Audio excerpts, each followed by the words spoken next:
ఉక్కు కర్మాగారం త్యాగాలు నిర్వాసితులు రాష్ట్రంలోని అనేక మంది ప్రాణాలు త్యాగం చేసి వచ్చినటువంటి విశాఖ ఉక్కుని 4 లక్షల కోట్ల రూపాయల ఆస్తిని కేంద్ర ప్రభుత్వం పూర్తిగా మూసేస్తామని చెప్పేసి లాభాలు వచ్చేటువంటి ఫ్యాక్టరీలోనే ఇవాళ ప్రభుత్వ రంగంలో ఉంచకుండా దీన్ని ప్రైవేట్ పరం మూసేస్తాం ఆంధ్ర ప్రజలు ఎవరు కూడా అంగీకరించలేదు. ఇప్పటికే అన్ని రాజకీయ పార్టీలు కూడా కేంద్ర ప్రభుత్వాన్ని డిమాండ్ చేస్తున్నాయి.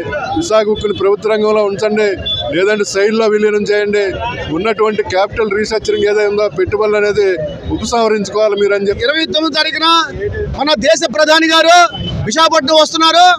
ఆ రోజున ఏదైతే స్టీల్ ప్లాంట్ నమ్ముతామని చెప్పారో అది అమ్మట్లేదు, దీన్ని మేము శైలిలో విలీనం చేస్తామని చెప్పి ఖచ్చితంగా ప్రకటించాలని చెప్పి విశాఖ ఉక్కు పరిరక్షణ పోరాట కమిటీగా కోరుకుంటున్నాం. వారితో పాటు ఎన్డీఏ భాగస్వాములైన చంద్రబాబు నాయుడు గారు కానీ లేదా పవన్ కళ్యాణ్ గారు కూడా అక్కడే ఉంటారు. కాబట్టి వీళ్ళందరూ కూడా ఈ స్టీల్ ప్లాంట్ ని శైలిలో విలీనం చేస్తామని ప్రకటన ఖచ్చితంగా చేయాలి.